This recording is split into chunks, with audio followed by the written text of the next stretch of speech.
mempelajari 4G aku tuh kayak gimana, dan sama mereka pun sekarang mulai diterapin di sana gitu 4G ini. Keren berarti UPI nggak salah ya. Iya sih sebenarnya keren banget sih keren UPI sih. jujur. Oh jadi siapapun yang kamu mau kamu itu jadi orang yang freak lah, mau kamu jadi orang yang mungkin mau kamu jadi orang yang ekstrovert banget lah gitu, kamu suka ngobrol segala macam, itu aman banget buat kamu show diri kamu sendiri gitu.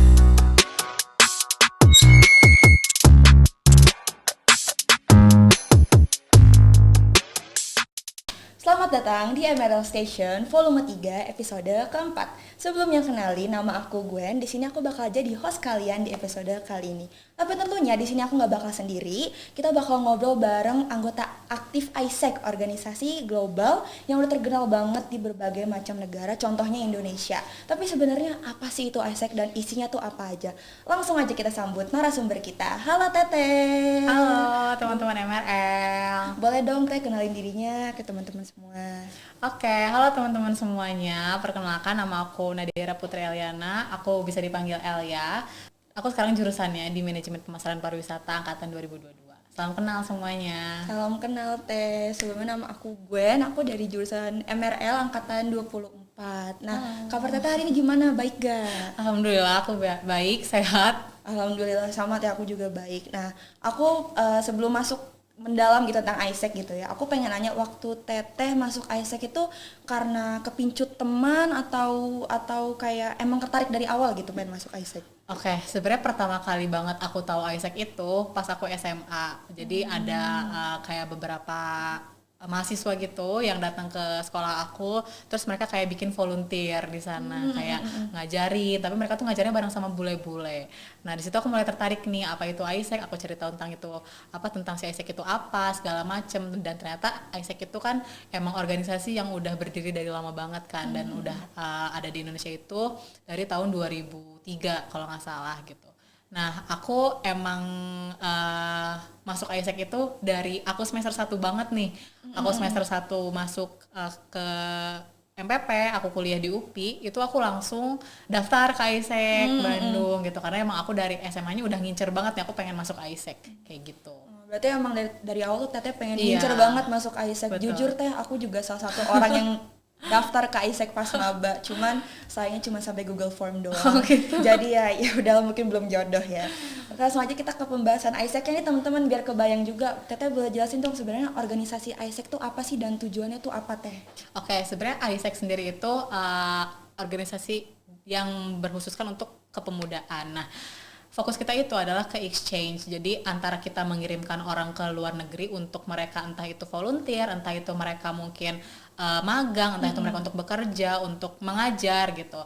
Dan di AIESEC Bandungnya sendiri pun, di AIESEC Indonesianya kita tuh menerima si orang-orang dari luar negeri untuk volunteer barengan sama kita, volunteer, magang, dan juga untuk ngajar. Jadi sebenarnya kita itu mengembangkan pemuda-pemudi ya di Indonesia, khususnya kalau di AIESEC Bandung kan di Bandung sendiri, untuk mengembangkan diri mereka melalui challenge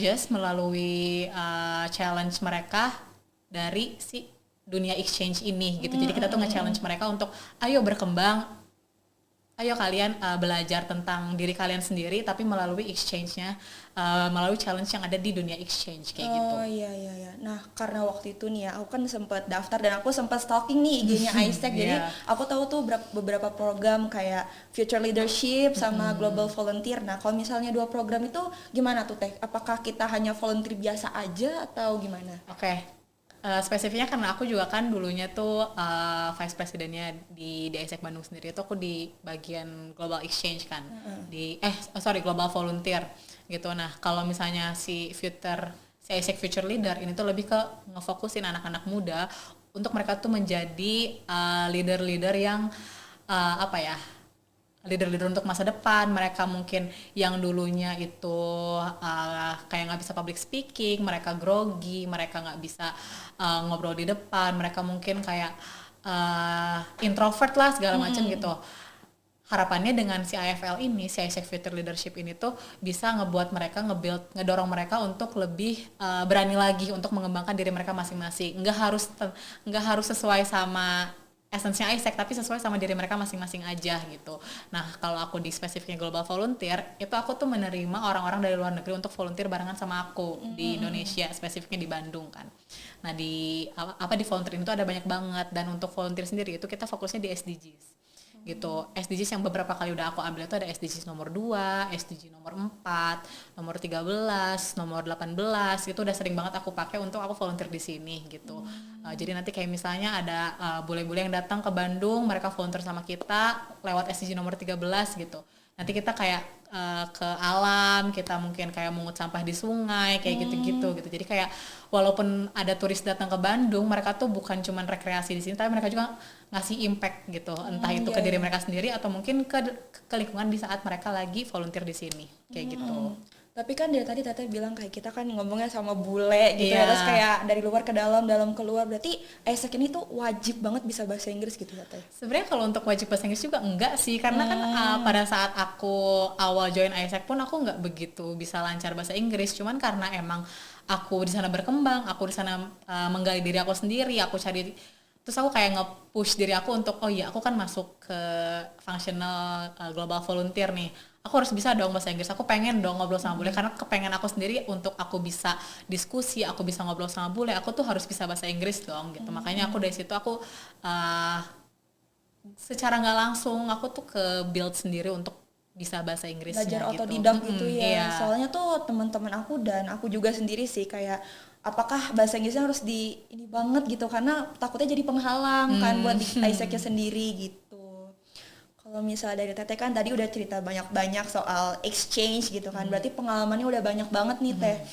Kalau misalnya manfaat dari Isaac sendiri yang menurut Teteh tuh ngena banget di diri Teteh, kayak mungkin dari segi kepemimpinan atau soft skill atau mungkin ke dunia kerja gitu, ada nggak sih? Oke, sebenarnya kalau Isaac sendiri itu manfaat ke akunya itu udah super duper baik banget kan, karena emang apa ya, kayak brand diri aku sendiri, mulai dari aku sekarang udah banyak banget kayak sering dipanggil untuk jadi pembicara segala macam, itu kan yang nge-build aku dan yang ngebuat aku bisa pede untuk ngobrol di depan, untuk aku bisa public speaking segala macam, itu kan Isaac sendiri kan gitu.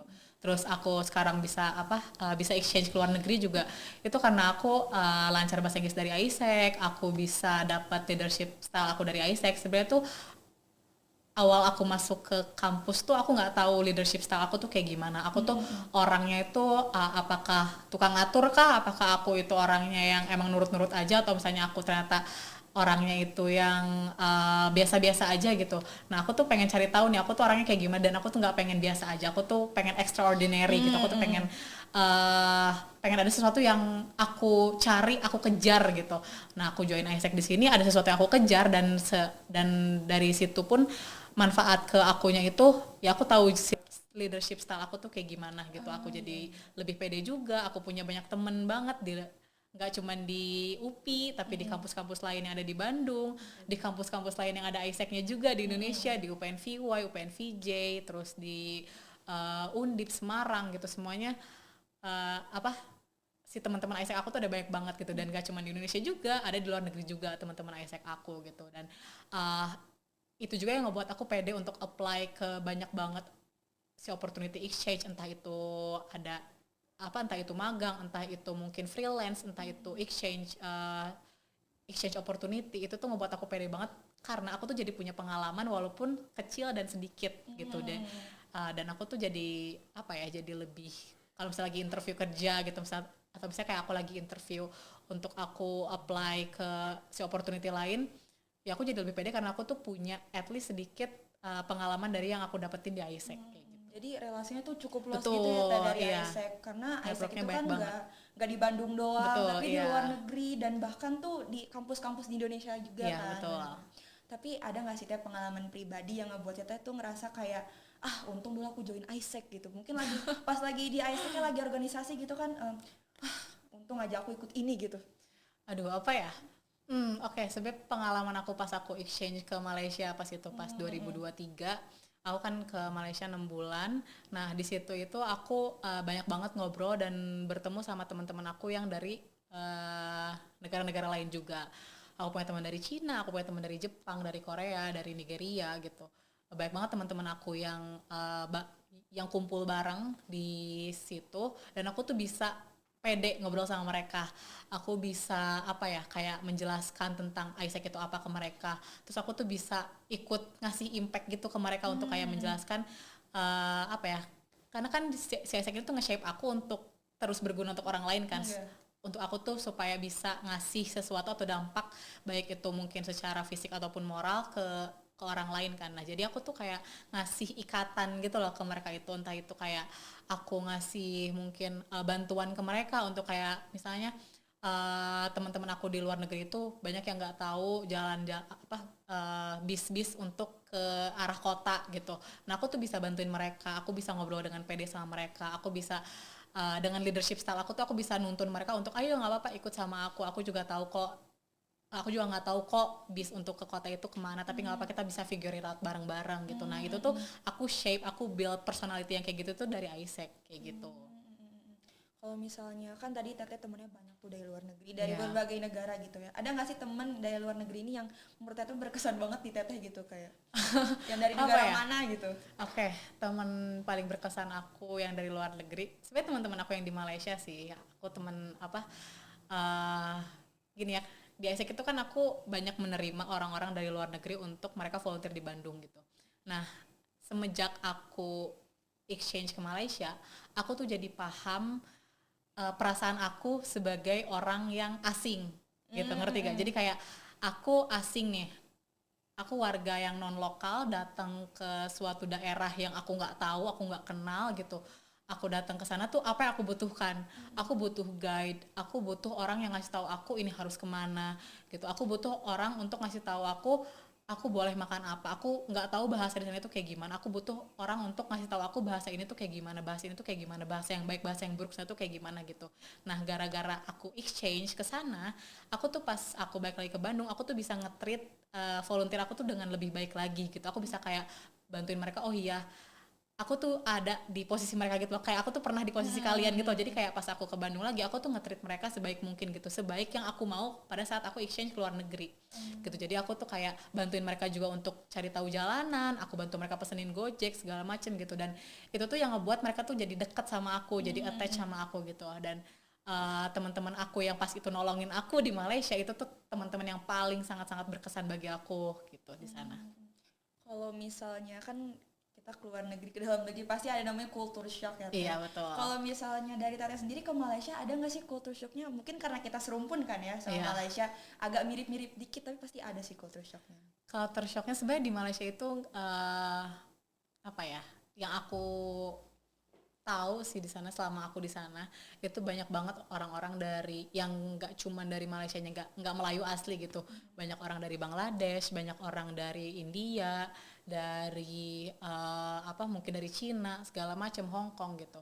Dan bahasa mereka tuh sangat-sangat beragam. Dan aku tuh kayak shocknya itu bukan karena shock yang jelek ya, bukan in a bad way tapi in a good way, justru karena kayak aku tuh ngeliat kayak oh iya ternyata Malaysia juga punya beragam banget bahasa, punya beragam banget daerah-daerah yang ternyata tuh unik banget ya gitu. Dan aku tuh kayak ngerasa oh nggak cuman di Indonesia yang punya beragam banget budaya, beragam bahasa, beragam ciri khas gitu, ternyata Malaysia juga punya gitu, yang mungkin emang aku nggak tahu. Yang sebenarnya kan aku cuma tahu tuh Malaysia yang Melayu aja, Malaysia Iya, Melayu aja kayak karena aku juga begitu. iya kayak Aku juga Upin begitu. Ipin doang, Upin Ipin doang, aku taunya itu doang kan. Cuman ternyata pas aku kesana, oh iya ternyata ini tuh punya banyak banget ragam ciri khas juga yang mungkin nggak sama sama Indonesia gitu. Kalau misal Teteh kan tadi semester 1 sama semester 2 tuh di UPI ya. Iya Terus betul. nanti semester 3-nya di Malaysia karena exchange kan. Betul. Nah, ada nggak sih perbedaan budaya kampus Teh yang dari UPI mungkin bedanya di Indonesia sama di Malaysia, ada nggak sih Teh?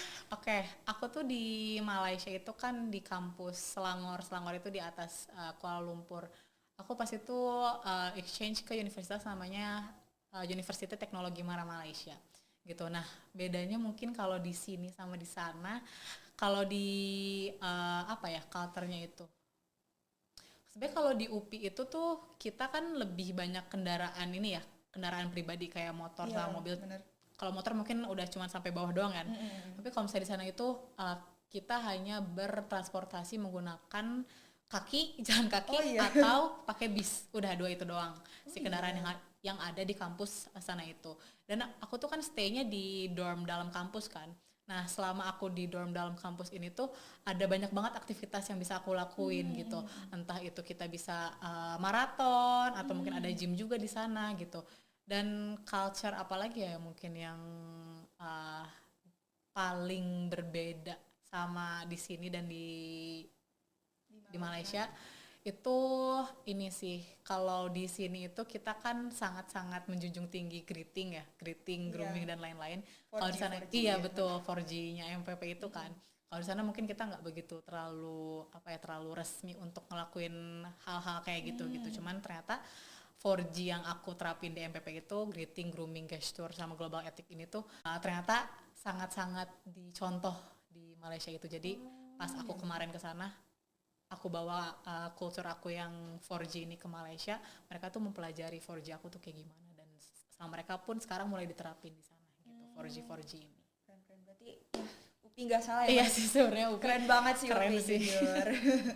Kalau misalnya kali kan udah dari pengalaman teteh di Malaysia mulu, kita balik dikit ke Isaac-nya kali ya. Kan Isaac itu punya banyak nilai-nilai nih, karena aku juga nge-stalk juga kan. Ada keberagaman, kayak ada integritas, terus keberlanjutan. Menurut teteh itu berasa nggak sih pas lagi di organisasinya nilai-nilai tersebut?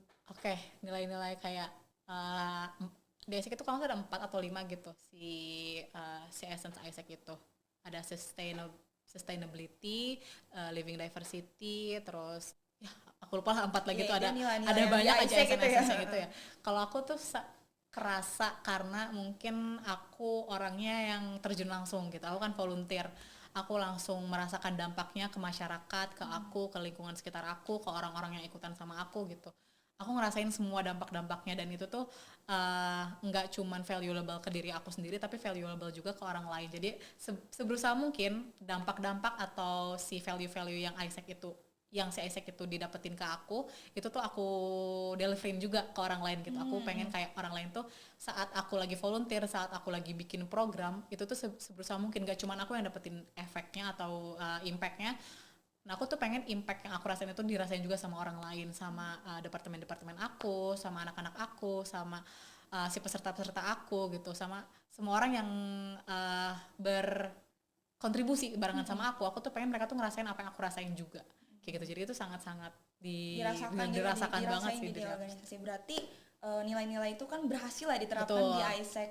Ada nggak sih cara tertentu Isaac itu beneran nerapin semua ke anggotanya gitu? Apalagi teteh kan dapat impactnya nih. Oke, sebenarnya kalau misalnya aku sendiri, cara diri aku sendiri itu aku aku cerita sedikit mungkin ya. Aku tuh head of IGV, Incoming Global Volunteer itu selama 1 tahun. Aku punya total anak atau member-member di bawah kita ada 48. Itu ada banyak banget karena menurut aku untuk untuk aku bisa nge-lead 10 orang aja kadang susah gitu. Apalagi sekarang aku harus aku harus ngesatuin otak dari 48 orang gitu. Dan aku tuh pengen apa yang aku rasain itu ke deliver sama 48 orang itu kan kayak besar agak banget dan dan kayak kayak challenge-nya gede banget gitu untuk aku bisa ngedeliverin 48-48-nya itu gitu. Nah, ya udah kan aku bikin departemen-departemen, ada marketing, ada program, ada CX, ada si customer experience gitu. Nah, ada banyak banget departemen yang aku buat dan aku tuh membuat head dari setiap departemen-departemen itu gitu. Kayak aku buat head of marketing, head of program, head of CX, head of partnership gitu semua aku bikin. Nah, aku tuh make sure headnya atau kayak si kepala-kepala dari departemen aku ini tuh dapat impact yang aku rasain juga. Gitu. Jadi aku tuh nge-make sure untuk semua orang dapetin hal yang sama-sama aku. Itu tuh dari aku ngedelivernya itu nggak langsung lewat diri aku sendiri. Gitu. Kayak misalnya aku make sure dulu nih si 10 orang head of department ini tuh dapat impact yang sama nggak dari aku gitu. Aku tanya dulu mereka, kamu kayak gimana selama di sini gitu. Kita ngobrol santai aja, kita kayak temen aja gitu. Tukar gimana pikiran gitu ya. Iya gitu, kita brainstorming segala macam gitu. Setiap minggu kita ada weekly meeting, setiap bulan kita ada monthly meeting juga gitu. Terus diskusi terus kita terus aku make sure juga kan apakah kamu udah dapetin nggak expectation setting kamu selama di sini. Kan setiap aku mau memulai program tuh aku selalu nanya nih, expectation setting kamu ke aku kayak gimana gitu, ekspektasi kamu mau aku kayak gimana. Dan nanti pun sebaliknya aku juga bakal ngasih tahu si ekspektasi aku ke dia itu kayak gimana gitu. Nah aku tuh selalu nanya ke mereka expectation setting kamu ke aku udah berjalan belum, atau mungkin ada yang belum aku fulfill nggak gitu. Nah setelah aku make sure mereka semua itu dapat, aku juga make sure mereka si head ini itu ngedeliverin hal yang sama ke anak-anaknya gitu. Jadi walaupun aku nggak bisa nge-reach semuanya 48-48-nya ini, cara aku memastiin kalau mereka semua itu tuh dapat pengalaman yang sama itu ya dengan aku make sure dari kepalanya dulu, setelah dari kepalanya aku baru ke kaki-kakinya, ke tangan-tangannya gitu. Jadi emang nggak semuanya langsung dari aku gitu kayak oh iya aku mau ngasih impact nih, aku kasih nih semuanya, ngobrol sama aku yuk nggak kayak gitu dong, kan susah banget ya kalau kayak gitu. Jadi bertahap gitu, pelan-pelan. iya bertahap pelan-pelan dari aku ke kepalanya, dari kepalanya ke tangannya gitu. Nggak langsung dari aku, tapi aku tuh pengen mereka tuh dapetnya sama gitu, dan kalau bisa lebih bahkan gitu. Berarti efektif ya Teh, kayak Betul, gitu. iya. Karena aku juga pernah ngerasain sih 48, kelas aku tuh 45 ya kebetulan. Jadi tuh pas aku jadi PJ tuh kadang-kadang susah gitu, cuman ngurusin matkul ke anak-anak kelas tuh kadang-kadang aku lagi gitu rasanya ya. Tapi keren sih Teh, aku jujur sangat-sangat iri bisa kayak gini. Aku mungkin akan daftar juga kali ya ISEC di boleh, kayaknya sebentar lagi juga akan join ISEC ya.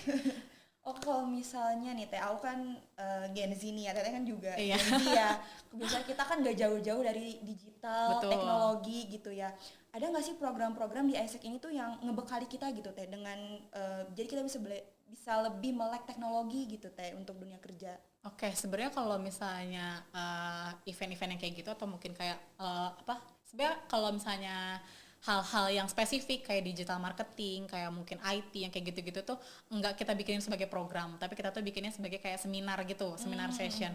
Kayak kemarin kalau nggak salah bulan Januari, Februari, Maret deh, kalau nggak salah bulan Maret itu ISEC itu kita bekerja sama Apple developer gitu. Nah nanti tuh mereka di sana kayak bikin seminar session dari Apple-nya ngomong ke kita gitu, entah itu mungkin tentang digital, entah itu mungkin tentang IT segala macam gitu. Nah nanti dari Apple-nya sendiri tuh mereka bakal merekrut anak-anak ISEC gitu. Jadi ntar kalau misalnya kamu join ISEC itu tuh nggak cuman kamu bisa dapat opportunity sebagai ISECer doang, tapi kamu tuh bisa dapat opportunity lainnya. Kamu ikutan ke join ke Apple developer, kamu mungkin bisa join exchange kayak aku gitu.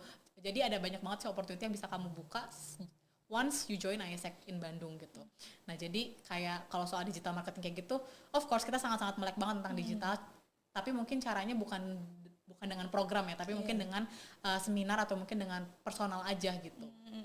Karena teman-teman aku sendiri gitu ya Teh, itu benar-benar kayak mereka tuh cita-citanya udah bukan jadi dokter, udah bukan jadi social media spesialis gitu. Jadi yang digital banget lah intinya. Makanya ketika aku ngajak teman-teman buat join ISEC tuh yang kayak kita tuh banyak concern gitu kan. Tapi ya cuman mungkin karena belum jodoh aja. Sebenarnya kalau di ISEC juga kan ada fungsional namanya brand marketing kan. Nah di brand marketing ini juga sama, kita belajar tentang social media, kita juga belajar tentang kayak cara bikin guideline social media itu kayak gimana, bikin content planning, terus ada juga spesifik departemen namanya social media spesialis juga ada gitu, karena kan kita juga punya Instagram, kita punya Twitter, kita punya beberapa platform sosial media lainnya yang emang sama-sama diarahin atau dibuat dan dipegangnya itu sama si social media spesialis ini gitu. Jadi kalau misalnya emang tertariknya di dunia digital, di dunia sosial media, ya bisa joinnya ke brand marketing gitu. Berarti ISEC ini tuh all in banget ya, banget. semuanya ada Betul. gitu ya.